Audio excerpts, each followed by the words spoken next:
بسم الله الرحمن الرحيم.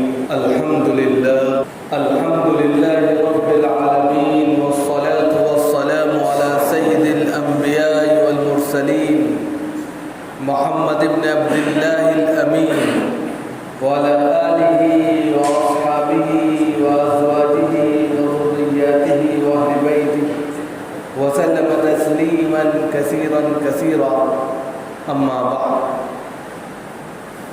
أعوذ بالله من الشيطان الرجيم. بسم الله الرحمن الرحيم. ومن أحسن قولا ممن دعا إلى الله وعمل صالحا وقال إنني من المسلمين. صدق الله العلي العظيم. محترم بزرگوں اور دوستوں، دینی اور ایمانی بھائیوں، اللہ رب العزت کا شکر ہے، اس کا کرم ہے کہ اس نے ہمیں اپنی بارگاہ میں آنے کی توفیق عطا فرمائی.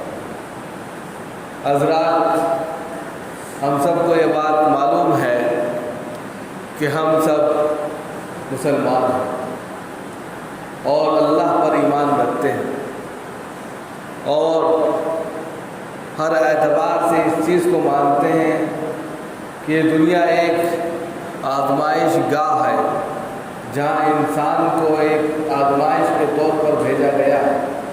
لہذا جو اس آزمائش کی بھٹی سے نکل کر کندن بنے گا، اس کو دنیا میں بھی سرخروئی عطا ہوگی اور آخرت میں بھی کامیابی ملے گی. لہذا مسلمانوں کے لیے اول دن سے آزمائش در آزمائش لگی رہی، تکالیف اور ایذا رسانی ہوتی رہی. اسلام جب بطحا کی وادیوں سے آیا، اسلام کے دشمن بے شمار لوگ تھے، لیکن دھیرے دھیرے وہی لوگ اسلام کے ماننے والے بن گئے، اسلام کو اپنانے والے بن گئے. اسلام نے اپنے کردار کو، اپنے اخلاق کو، اپنی تعلیمات کو اس طریقے سے ان کے سامنے اجاگر کیا اور پیش کیا کہ وہ اس کے دل دادا ہو گئے. انہوں نے اپنا تن من دھن سب کچھ اسلام پر لٹا دیا. آج بھی پھر اسی چیز کی ضرورت ہے. آج دیکھتے ہیں کہ پورے عالم کے اندر، پوری دنیا کے اندر پھر سے اسلام کے دشمن پیدا ہو گئے. اسلام کو کسی طریقے سے وہ برداشت نہیں کر پا رہے. اس کی ترقی کو، اس کے پھیلنے پھولنے کو، اس کی تعلیمات کو، اس کے احکامات کو، اس کے پیغامات کو، اس کے سندیش کو وہ برداشت نہیں کر پا رہے. اس کے انصاف کو، اس کے عدل کو وہ دیکھ نہیں پاتے. نتیجہ یہ ہے کہ اسلام کے دشمن ہو گئے، اسلام کے ایک چہرے کے دشمن ہو گئے، اور یہ تیزی کے ساتھ میں یہ چیزیں پھیلتی جا رہی ہیں اور وائرل ہو رہی ہیں. ایسے میں ہماری کیا ذمہ داری ہوتی ہے؟ ایسے میں ہم کس طریقے سے اپنے آپ کو بچائیں اور اپنے ساتھیوں کو بچائیں، اور دنیا کے سامنے ہم اسلام کا ایسا پریچے، ایسا تعارف پیش کریں کہ دنیا جانے کہ اسلام نے کس طریقے سے باد بہاری آج سے 1400 سال پہلے کی تھی اور آج بھی اس کی ضرورت ہے. مولانا ابوالحسن علی حسنی ندوی نے ایک کتاب لکھی تھی، ماذا خسر العالم بانحداد المسلمین. تقریباً 1965 میں یہ کتاب منظر عام پر آئی تھی. اس کتاب کے اندر انہوں نے جو چیزیں پیش کی ہیں وہ بڑی اہم ہیں. انہوں نے کہا کہ جب مسلمان نے ترقی کی، اس کے اخلاقیات کی بنیاد پر اسلام نے اور اسلام کی تاریخ نے اور اسلام کے ماننے والوں نے حکومت کے جھنڈے اور ہر جگہ اپنی سلطنت کے جھنڈے گاڑے اور پورے طور پر رعایت و انصاف اور عدل کے ساتھ جینے کا موقع دیا، تو دنیا نے ترقی. انہوں نے ثابت کیا. اور جیسے جیسے مسلمان اپنے اخلاق سے، اپنی تعلیمات سے، اور کہہ سکتے ہیں کہ زوال پذیر ہوئے، تو مسلمانوں کی زوال پذیر کا نتیجہ یہ ہوا کہ دنیا کو اس کا نقصان اٹھانا پڑا. اب ہماری یہ ذمہ داری ہے کہ ہم کس طریقے سے دنیا کے سامنے پھر اس زوال کو جو دنیا برداشت کر رہی ہے، اس نقصان کو جو دنیا کے سامنے ہے، اس کو کیسے دور کریں. سب سے پہلے ہم اپنے اندر ایک ٹھنڈا دماغ لے کر آئیں، جذبات کی بھٹی سے نکل کر باہر آئیں. آج کل ہم دیکھتے ہیں کہ جذبات میں بہہ کر نعرے بازی میں اور اسی طرح احتجاج میں، پروٹیسٹ میں حصہ لے لیتے ہیں، اور نتیجہ یہ ہوتا ہے کہ دشمن آپ کی گاہ میں بیٹھا ہے. وہ آپ کی اسی کمزوری کا فائدہ اٹھا کر آپ کو مورد الزام ٹھہرا دیتا ہے. اور نتیجہ یہ ہوتا ہے کہ پھر آپ کی زندگی پوری کی پوری خراب ہو جاتی ہے۔ پچھلے جمعے کو یہی ہوا، بہت سی جگہوں پر یہی ہوا۔ ہمارے نوجوان، ہم جانتے ہیں، مانتے ہیں، دل سے عقیدت ہے جناب محمد رسول اللہ صلی اللہ علیہ وآلہ وسلم کے لیے کون ایسا شخص ہوگا کہ اس کے دل میں محبت نہ ہو؟ ہر شخص جانتا ہے، لیکن ہر طریقہ یہ نہیں ہوتا کہ سڑک پر نکلا جائے، اور پھر جب تک کوئی منظم طریقہ نہ ہو اس وقت تک پروٹیسٹ کرنا بھی بیکار ہے۔ اس لیے کہ سرکار تو چاہتی ہے کہ مسلمانوں کو جیلوں میں بند کر دیا جائے، ان کی جائیداد کو، املاک کو ضبط کر لیا جائے، ان کی مانسک حالت کو کمزور کر دیا جائے، ان کی تھنکنگ کو توڑ دیا جائے، یہ ساری چیزیں۔ اس کے باوجود اگر ہم سمجھداری کے ساتھ کام نہ کریں، سمجھداری کے ساتھ اپنا قدم نہ اٹھائیں، تو یہ ہماری سب سے بڑی کمزوری ہے اور بھول ہے اس بات کی کہ ہم جو ہے رسول صلی اللہ علیہ وسلم کے دیوانے ہیں اور ان پر جان نثار کرتے ہیں۔ جان نثار کرنے کا طریقے اور بھی ہیں۔ اگر واقعی میں جناب محمد رسول اللہ صلی اللہ علیہ وسلم سے محبت ہے تو فجر میں آ کر اس کی محبت کا ثبوت دے، خود بخود ان کے گھٹنے ختم ہو جائیں گے۔ ایک غزوے کے اندر صرف اس بنیاد پر فتح حاصل ہو گئی کہ اصحاب کرام مسواک کر رہے تھے۔ اللہ رب العزت نے دشمن پر اتنا روب ڈالا مسواک کرنے کا کہ وہیں کے وہیں چھوڑ کر بھاگ گئے۔ ہمارے پاس اتہاس موجود ہے، تاریخ موجود ہے، ہسٹری موجود ہے جس میں اللہ رب العزت کی مدد اور اس کا تعاون اور اللہ کی نصرت آتی ہوئی ہمیں نظر آتی ہے۔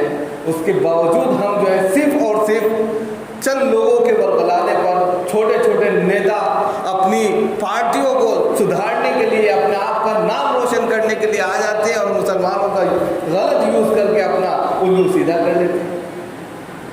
چھوٹے چھوٹے نیتا، دلت اور اس سے بھی نیچے کے نیتا جو ہے آتے ہیں، مسلمانوں کے جذبات سے کھیلتے ہیں اور پھر وہ پتہ نہیں کہاں چلے جاتے ہیں اور مسلمان جو ہے سڑکوں پر مار کھاتا رہتا ہے۔ پروٹیسٹ بند کری، اس سے مسائل کا حل نہیں ہوتا۔ کوئی بات ہے تو قانون کی طرف قدم اٹھایا جا سکتا ہے، لیکن ہم سڑک پر اتر آئے تو ہمارا جو مضبوط پہلو ہے وہ بھی کمزور ہو جاتا ہے۔ اس لیے کہ میڈیا بھی ہماری ہے، وہ یہ چیز دکھاتی ہے کہ دیکھیے کس طریقے سے دنگے کرتے پھر رہے۔ اگرچہ دنگے کوئی اور کرتا ہے، جیسے کہ کل اگنی پتھ کے اعتبار سے کل سے اب تک 8، 9، 10 راجیوں کے اندر ایسے دنگے ہو رہے ہیں کہ جس کو دنگا ہی نہیں کہا جا رہا ہے، بھائی بندو کہا جا رہا ہے۔ آپ کو سمجھنے کا پھیل ہے کہ اگر ہم صحیح معنوں پر صحیح طریقے سے اپنا پروٹیسٹ بھی کرتے ہیں تو ہم دنگائی ہیں، اور وہ دنگائی کرتے ہیں، ٹرینوں کو نقصان پہنچاتے ہیں، سرکاری پراپرٹی کو جو ہے نظر آتش کرتے ہیں، تو وہ دنگائی نہیں ہے۔ یو پی کے سی ایم کی طرف سے یہ ٹویٹ آتا ہے کہ وہ ہمارے بھائی بندو ہیں۔ تو اب آپ خود فیصلہ لے لیجئے، سرکار آپ کے خلاف کس طریقے سے کام کر رہی ہے۔ ایسے میں آپ کو بہت حکمت کے ساتھ میں کام کرنا ہے۔ ادعو الی سبیل ربک بالحکمہ، حکمت کے ساتھ میں آپ کو کام کرنا ہے میرے بھائی، حکمت کے ساتھ میں ایک دوسرے کو دعوت دینی۔ سب سے بڑی دعوت اس وقت کی سب سے بڑی دعوت یہ ہے کہ آپ اپنے رب کو خوش کریں، آپ کا ایمان مضبوط ہو جائے۔ آپ چھوٹے چھوٹے نیتاؤں کے چکر میں آ کر اور ان کی پارٹی سے منسلک ہو کر چند دن کے لیے نیتا بننا چاہتے ہیں، یہ زندگی کی سب سے بڑی بھول ہے۔ مولانا ابوالکلام آزاد نے 1947 کے بعد جب پاکستان کا بٹوارا ہو رہا تھا، اس وقت دلی کے اندر انہوں نے ایک تقریر کی تھی اور انہوں نے کہا تھا کہ مسلمان آئندہ سالوں کے اندر کبھی بھی اپنے آپ کو یہ ثابت کرنے کی کوشش نہ کرے کہ وہ جو ہے خود ایک پارٹی ہے، بلکہ وہ کسی ایک پارٹی سے منسلک ہو جائے تو اس کے سارے کام ہو جائیں گے، پورے مکمل ہو سکتے ہیں۔ لیکن اگر اس نے یہ دعویٰ کرنے کی کوشش کی وہ خود ایک پارٹی ہے تو یہ ہونے نہیں دیا جائے گا، اس لیے کہ پاکستان بن رہا ہے اور وہی نتیجہ ہے۔ اب یہاں پر جو اتنی زیادہ ہنگامی حالت ہے اس وقت جو صورتحال بہت زیادہ بگڑ رہی ہے اس میں سب سے زیادہ رول ہے اکنامک کا، معاشیت کا۔ معاشیت ٹوٹتی جا رہی ہے، اتنے راجیوں کے اندر جو ہے لائٹ نہیں ہے، پیٹرول ڈیزل کی کمی آ گئی، لیکن اس کا نتیجہ کیا ہے؟ کہاں سے اس کو سرکار بھرپائی کرے، کس طریقے سے اپنی جان چھڑائے؟ مسلمان کا چہرہ سامنے کر دو، مسلمان کو دنگائی دکھا کر پورا کا پورا فوکس میڈیا کا بدل دو، اصل مدوں سے ہٹا دو۔ مسلمان ہے ہی بیکار، چلو بھائی پروٹیسٹ کر رہے، جمعے کے بعد نکل گئے، مار کھائی، جیلوں میں بند ہو گئے، پسٹل چلی، بیچارے کی جان چلی گئی، ماں کا کلیجہ کیا تھا چھنی ہو گیا۔ پچھلے جمعے کو جھارکھنڈ کے اندر ایک بچے کو 16 سال کے بچے کو گولی مار دی گئی۔ تو اس وقت بہت سمجھداری کے ساتھ میں ہمیں قدم رکھنا ہے میرے بھائی کہ ہم پروٹیسٹ میں حصہ نہیں لیں گے۔ اگر ترقی کرنی ہے تو ایک ہی بنیاد پر کر سکتے ہیں، اور وہ ہے تعلیم۔ ہم اچھی تعلیم حاصل کریں اور تعلیم کی بنیاد پر پھر اپنا حق حاصل کریں، ہم پھر تعلیم کی بنیاد پر اپنے حقوق کو حاصل کر سکتے ہیں۔ حکومت یہی چاہتی ہے کہ ان کو پڑھائی سے ایک طرف کر دو۔ حکومت تو خود جاہل ہے ایک نمبر کی، آپ نے خود دیکھا ہوگا پچھلے 7-8 سالوں میں تعلیم کے اوپر کیا اس کا فوکس رہا ہے۔ اس نے یونیورسٹیز کے اندر دنگے کرائے، اسٹوڈنٹ کو پریشان کیا، ان کو جو ہے دہشت گرد قرار دیا۔ وہ تو چاہتی نہیں ہے کہ آپ پڑھے لکھیں، ورنہ اس سے آپ سوال کریں گے، نوکری مانگیں گے۔ تو اگر آپ کو کچھ بننا ہے اور آگے جانا ہے اور اپنی قوم کو کھڑا کرنا ہے، اور آنے والے وقت میں آپ چاہتے ہیں کہ صحیح طریقے پر ہم لوگ اپنا وجود باقی رکھ سکیں، تو اپنے آپ کو پورے طور پر دن رات کی اگر آپ محنت کرتے ہیں، پیٹ میں ایک وقت نوالا ڈال لیں، ایک وقت بھوکے رہ لیں، لیکن اپنے بچوں کو اعلیٰ تعلیم دے دیں، یہی چیز اب اس ہندوستان کو بچا سکتی ہے، مسلمانوں کے مستقبل کو بچا سکتی ہے۔ آپ نے دیکھا ہوگا صلیبی جنگیں بہت لمبی چلتی رہی، کبھی ان کو جیت حاصل نہیں ہوئی۔ انہوں نے کہا کہ کس بنیاد پر ہم جیتتے نہیں، مسلمانوں کے سامنے ٹک ہی نہیں پاتے تھے، صلیبی جنگیں بہت لمبی چلی، تو پتہ چلا کہ ان کا ایمان بہت مضبوط ہے، اور یہ اپنے ایمان کی بدولت سب کچھ کر لیتے کہ اس ایمان کو کمزور کیا جائے۔ ایسے سسٹم انہوں نے سب سے پہلے تعلیم پر، مسلمانوں کے پورے خزانے پر ڈاکہ ڈال دیا۔ جو مسلمانوں کی بہت بہترین کتابیں تھیں، جو خزانہ تھا مسلمانوں کے پاس، اس کو اپنی زبانوں میں کنورٹ کیا، ٹرانسلیٹ کیا۔ وہاں سے سب کچھ حاصل کرنے کے بعد، مسلمانوں کی جو طاقتیں تھیں اس کو سمجھ لینے کے بعد، ایسا جال بچھایا کہ ہر انسان کہیں نہ کہیں ایسے جال میں پیوست ہو گیا ہے کہ ان کا یقین ہے کہ اگر وہ دعا کریں گے دعا قبول نہیں ہوگی۔ کیوں؟ آپ لون لیتے ہیں، آپ کوئی بھی چیز کھاتے ہیں، ہر چیز کے اندر انہوں نے ایسی چیزیں ڈال دی ہیں جو رشوت کی طرف جاتی، جو بیاج کی طرف جاتی، جو یعنی کہ جس کا قرآن کے اندر غلط لفظ، یعنی کہ قرآن نے جس کو حرام کہا ہے، نجس کہا ہے، اس کی طرف جاتی ہے۔ انہوں نے کھانے سے لے کے آپ کے کاروبار تک اس طرح کا جال بنا کہ آپ کو اس میں الجھا کر رکھ دیا، اور جب الجھ گئے تو ان کا یقین مضبوط ہو گیا، کیونکہ وہ بھی صاحب کتاب ہے، ان کا یقین ہو گیا اب ان کی دعا قبول نہیں۔ بلعام بن باورا کے تعلق سے آتا ہے کہ وہ مستجاب الدعا تھے، جو دعا کی دعا قبول ہو جاتی تھی، جو دعا کی دعا قبول ہو جاتی تھی۔ انہوں نے کہا بھائی بہت مسئلہ ہے، ان کو عورت کے چکر میں الجھا دیا گیا، اور نتیجہ یہ ہوا جب تک وہ اس کے ساتھ ملوث رہے، سینکڑوں ہزاروں لوگ مرتے چلے گئے۔ بس حکومت یہی چاہتی ہے، جو عالمی پیمانے پر جو اسکیم پلاننگ ہے وہ یہ ہے کہ مسلمانوں کے ہاتھوں میں موبائل دے دیا جائے، غلط چیزیں ان کے اندر فحش بھر دیا جائے، ان کی تھنکنگ کو توڑ دیا جائے، اور ان کو سماجی اعتبار سے اس طرح کا کھانا پینا دیا جائے کہ وہ اگر صحیح معنوں میں دیکھا جائے تو وہ نجس ہو، اور اس وجہ سے ان کی دعائیں قبول ہو۔ اب اس سے بچنے کی ضرورت ہے۔ یہ چیز ہم کیسے اپنے آپ کو بچا سکتے ہیں، اپنے معاشرے کو بچا سکتے ہیں، یہ چیز آئے گی ہمیں تعلیم سے۔ جس طریقے سے انہوں نے ہمارے خزانے پر ڈاکہ ڈال کے ہر چیز حاصل کی، ہم ان کی تمام چیزوں کو لے کر اور پھر صحیح طریقے سے ہم صحیح ترجمہ نہیں کر سکتے۔ افریقہ کے اندر بہت سے ایسے انسٹیٹیوٹ چلتے ہیں، آپ جائیں گے تو کہیں گے کہ ان سے بڑا ولی اللہ کوئی نہیں ہے۔ آپ ان کو دیکھ لیں تو ان کے ہاتھ پر بیعت کر لیں، زانو تلمس طے کرنے کے لیے ان کے پاس بادم بیٹھ جائیں، لیکن وہ سماج کے لیے زہر ہے۔ وہ ہر چیز ریفرنس کے ساتھ میں پیش کرتے ہیں، لیکن آپ صلی اللہ علیہ وسلم کی تاریخ کو، آپ صلی اللہ علیہ وسلم کے اخلاق کو، ان کی سیرت پاک کو اس طریقے سے آپ کے سامنے رکھتے ہیں کہ آپ کو پتہ بھی نہیں چلتا، اور زہر ڈال دیا۔ وہ ہے مستشرقین، سینکڑوں سال سے یہ کام کر رہی تنظیم، اور ابھی بھی ہم پڑھتے نہیں ہیں، نتیجہ یہ ہے کہ ہم جانتے نہیں۔ ہم میں ہی وہ لوگ ہوتے ہیں بات بالکل صحیح کرتے ہیں، بات ایسے کریں کہ جناب محمد رسول اللہ صلی اللہ علیہ وسلم آخری نبی ہے، پیغمبر ہیں، ان سے اچھا انسان کوئی نہیں ہے، جیسے کل سچن بھی کہہ رہا تھا، سچن تندولکر کہ عالم عربی میں، عالم دنیا میں نبی پاک علیہ الصلوۃ والسلام سے بڑھ کر کوئی ایسا بندہ نہیں۔ گاندھی جی نے بھی کہا تھا، مولانا محمد علی مغیری صاحب نے گاندھی جی سے کہا، جب آپ کو اسلام اتنا اچھا لگتا ہے تو اسلام کو نہیں قبول کر لیتے، پیچھے ہٹ گئے۔ یہ ہے سیاست، ڈبل مائنڈ۔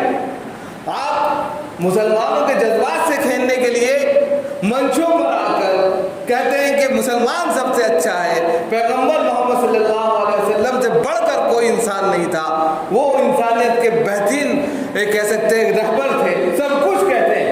تو جب آپ جانتے ہیں، مانتے ہیں، تو اسلام قبول کیوں نہیں کرتے؟ ڈبل پلاننگ، اس چیز کو سمجھنے کے لیے علم کی ضرورت ہے۔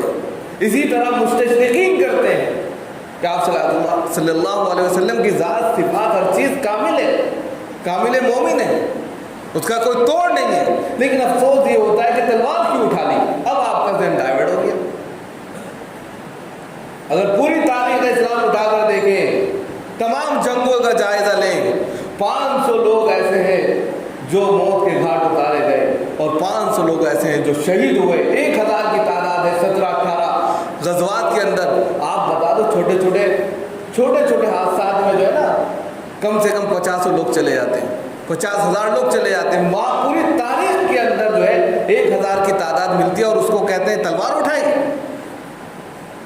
اذن للذین کفروا بانہم ظلموا۔ یہاں پر دفاع کے لیے انسان اپنے ڈیفنس میں اگر انسان بچاؤ کے لیے آگے بڑھ رہا ہے تو کیا غلط ہے؟ یہ تو عدالت بھی کہتی ہے، کوئی آپ پر وار کرے تو آپ اپنا دفاع کریں گے یا نہیں کریں گے؟ اسلام کی جتنی جنگیں ہیں وہ دفاعی ہیں، اقدامی نہیں ہے، لیکن کسی نے اس کو ثابت نہیں کیا، کسی نے اس کو پیش ہی نہیں کیا، اور نتیجہ یہ ہوا کہ آپ صلی اللہ علیہ وسلم کی شخصیت کو مجروح کر کے پیش کر دیا گیا۔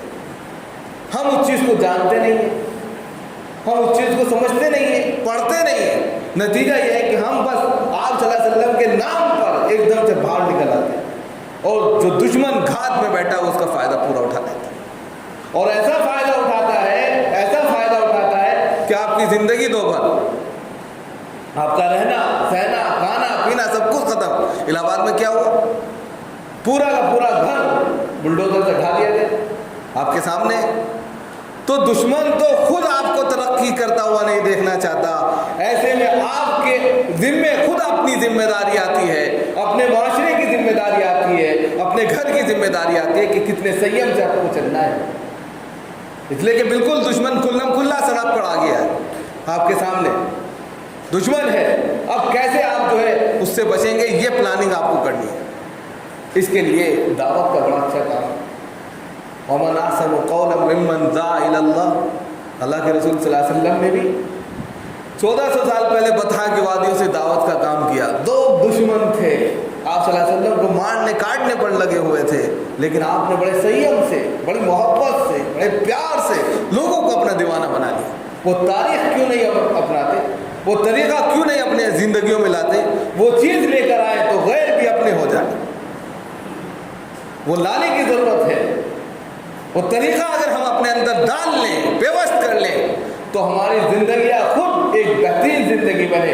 ہم جب چل رہے ہوں تو لوگ کہیں کہ ہاں یہ محمد صلی اللہ علیہ وسلم کے وہ لوگ ہیں جس پر ان کی پوری دعوت مسلط اور پوری کی پوری دعوت کا نمونہ نظر آتا ہے. یہ چیز کرنے کی ضرورت ہے. لیکن یہ چیز بغیر تعلیم کے اور بغیر پڑھے لکھے نہیں آئے. تو ومن احسن قولا ممن دعا الی اللہ, ایک دوسرے کو دعوت دیں سب سے پہلے, اور اچھے طریقے سے دیں. اور جس سب سے بہترین بات اگر ہو سکتی ہے, قرآن خود کہہ رہا ہے, تو وہ دعوت ہے. اور کس کی دعوت؟ اللہ کی طرف بلانا. ومن احسن قولا ممن دعا الی اللہ وعمل صالحا, دوسرا کام کیا کرنا؟ اچھے کام کرنا ہے. وقال اننی من المسلمین, اور پھر مسلمان بننا ہے, سپرد کرنا ہے اپنے آپ کو سب کچھ اللہ کے سپرد کر دینا. جب یہ ہوگا تو دیکھیے پھر بہترین طریقے سے آپ کے کام میں برکت ہوگی. آپ اپنی دعوت کو لے کر اپنے بھائیوں کے ساتھ ساتھ غیروں کے پاس بھی جائیں اور ان کو بتائیں کہ بھائی اصل بات یہ ہے, آپ اس چیز کو سمجھ نہیں رہے ہیں. اور اگر وہ کسی بات کو لے کے ٹپنی کر رہے ہیں یا کچھ کر رہے ہیں تو آپ اس کو اپنے اخلاق سے, اپنے کردار سے, اس کا دوسرا ورژن یہ نہیں کہ آپ ان کے دھرم کو یا ان کی چیزوں کو غلط ثابت کرنے دیں. سوشل میڈیا کے ذریعے آپ نے کوئی چیز دیکھی اور اس کو ان بھکت کی طرح جو وائرل کرنا شروع نہ کریں, بلکہ اس کی تحقیق کر لیں. پرانا کب سے کوئی مٹیریل پڑا رہتا ہے, اس کو آپ وائرل کر دیتے ہیں. نتیجہ یہ ہوتا ہے تیزی کے ساتھ میں جو ماحول خراب ہوتا ہے. تو پروٹیسٹ سے بچیے.